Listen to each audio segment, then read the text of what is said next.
Et si vous laissiez un seul char M1 de Abrams entièrement blindé au milieu d'un champ de bataille médiéval face à 10 000 chevaliers, qui gagnerait? Commençons par le scénario le plus évident. Les chevaliers n'ont jamais vu une telle créature. Un monstre d'acier qui crache le feu, qui rugit comme la foudre et qui frappe à des kilomètres de distance. Le char ouvre le combat avec un obus HEAT de 120 mm. Boum! Un seul tir. Des dizaines de chevaliers balayés.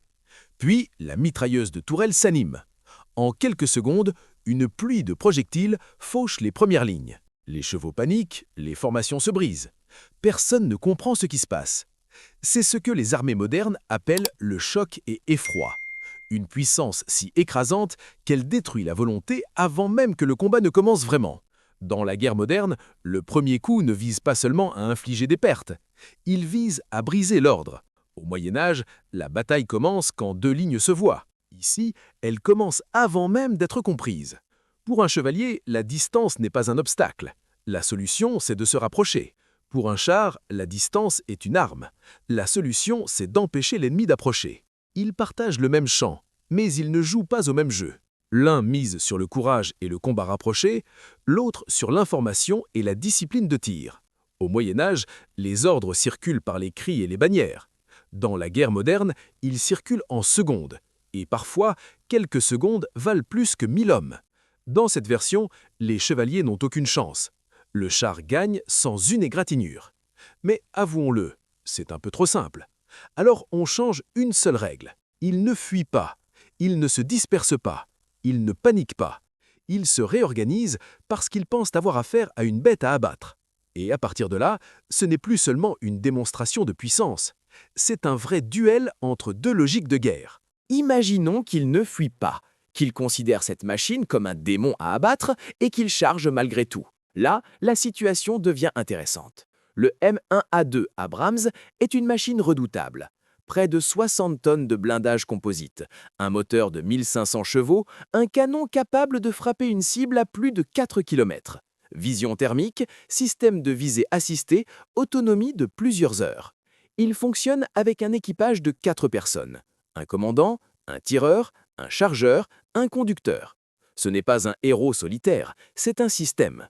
Le commandant observe et décide. Le tireur exécute. Le chargeur alimente le rythme. Le conducteur place la machine au bon endroit, au bon moment. Si ce système reste coordonné, il est presque imparable. S'il se dérègle, il devient vulnérable. Parce qu'un char peut être aveugle, saturé, mal orienté. Et dans un combat où l'ennemi arrive de partout, une seconde d'hésitation suffit à créer une brèche. En face, 10 000 chevaliers. Armure de plâtre, lances, épées, arbalètes, des guerriers d'élite dans leur monde. Mais voici le problème. Leurs armes ne peuvent pas percer ce blindage. Les lames se plieraient, les flèches se briseraient. Même s'ils parvenaient à grimper dessus, ils frapperaient l'acier comme des enfants sur un tambour. Alors tout est joué? Pas si vite. Un char ne fonctionne pas à la magie. Il dépend du carburant, des munitions et des humains à l'intérieur. Et les humains peuvent se fatiguer, se tromper, hésiter. Maintenant, pose-toi la question. Si tu étais l'un de ces chevaliers, choisirais-tu de fuir ou chargerais-tu vers cette chose? Le char transporte environ 40 obus principaux et près de 10 000 cartouches de mitrailleuses. Cela semble suffisant, mais il n'y a aucun ravitaillement, aucun renfort. Chaque tir devient précieux. La mobilité non plus n'est pas infinie. En terrain ouvert, il est rapide, mais pas éternellement. À un moment, il doit s'arrêter, refroidir, se repositionner. Les chevaliers, eux, savent attendre. Les sièges médiévaux pouvaient durer des semaines. La question devient alors, le char peut-il gagner avant d'être usé? Parce que le terrain change tout. Pour les chevaliers, c'est une opportunité de se cacher, de contourner, d'approcher. Pour le char, c'est une question d'angle et de visibilité. S'ils réduisent la distance, l'avantage technologique diminue. S'ils maintiennent la distance, leur bravoure finit par devenir inutile. En plaine dégagée, sans couvert, le char se transforme en forteresse mobile. Il détecte tôt, il frappe loin, il contrôle le rythme. Mais les batailles médiévales ne se livraient pas toujours en terrain ouvert. Forêt, collines, vallées, là tout change. Les arbres bloquent les manœuvres, la boue ralentit les chenilles, les pentes abruptes piègent la machine. Les chevaliers se divisent. certains à pied, d'autres à cheval, certains cachés derrière les rochers. Le char n'est pas endommagé, mais l'équipage subit la pression. Menaces multiples, angles morts, stress constant. Les chevaliers peuvent envoyer des vagues pour forcer le tir, épuiser les munitions, observer les réactions. Leur objectif n'est plus de détruire immédiatement, mais d'user. Ils cherchent le moment où la machine ralentit, où le rythme se casse. Parce qu'ils savent une chose, même sans la formuler, une arme moderne, sans soutien, finit toujours par compter ses dernières cartouches. Le char s'adapte. Tactique de tir et déplacement. Frapper, bouger, disparaître. Position hull down. Seule la tourelle dépasse derrière une élévation. De nuit, moteur coupé, les capteurs thermiques deviennent ses yeux. Les chevaliers ne voient rien. Puis, un éclair, un tonnerre, et le silence. Pour eux, le champ de bataille devient maudit. Mais cela ne peut durer indéfiniment.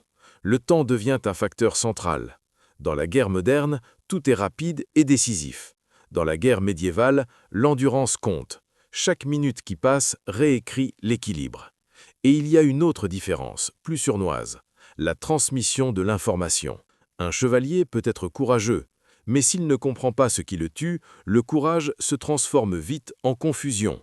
Et quand la confusion s'installe, les ordres se perdent, les chefs se contredisent, les groupes se fragmentent. Le char, lui, n'a pas besoin d'inspirer, il a juste besoin de maintenir sa procédure. Le carburant maintenant. Un Abrams transporte environ 600 gallons de carburant. En manœuvre intensive, il peut consommer près de 70 gallons par heure. Autonomie, environ 9 heures. Au XIVe siècle, il n'y a pas de station-service. Carburant épuisé, fin du jeu. Mais les chevaliers ne sont pas invincibles non plus. Un chevalier consomme plusieurs kilos de nourriture par jour. Son cheval encore davantage. Une armée de 10 000 hommes nécessite des tonnes de ravitaillement quotidien. Plus le combat dure, plus la fatigue s'installe. Les chevaux ont besoin de repos, les hommes aussi. Un cheval épuisé ne charge pas. Il hésite, il panique. Puis vient le chaos imprévisible. Un amas de boue peut bloquer une chenille. Une erreur de manœuvre peut immobiliser le char. Il reste dangereux, mais fixe. Et dans cette bataille, la mobilité est vitale. La pluie transforme les champs en pièges. La fumée réduit la visibilité. Des incendies peuvent être utilisés pour masquer les mouvements. Les chevaliers peuvent même libérer des troupeaux pour créer une confusion thermique. Et enfin, le facteur humain. L'équipage est enfermé depuis des heures, sous pression, en infériorité numérique. Une seule erreur, un tir manqué, un rechargement trop lent, et tout peut basculer. Alors, qui gagne? Si le terrain est ouvert, si le combat est rapide, si aucune erreur n'est commise, le char domine. Les chevaliers ne peuvent pas approcher. Mais si le terrain se complique, si le carburant diminue, si la mobilité disparaît, alors le nombre commence à peser. Et pourtant, la vraie question n'est peut-être pas là. Imaginons que les chevaliers subissent de lourdes pertes, qu'ils voient leurs compagnons disparaître dans le feu et la fumée. Ils n'ont pas le mot tank. Comment nommeraient-ils cette chose? Un démon? Une machine divine? Un châtiment venu du ciel? Peut-être que la bataille ne se gagnerait pas seulement par la force, mais par la peur.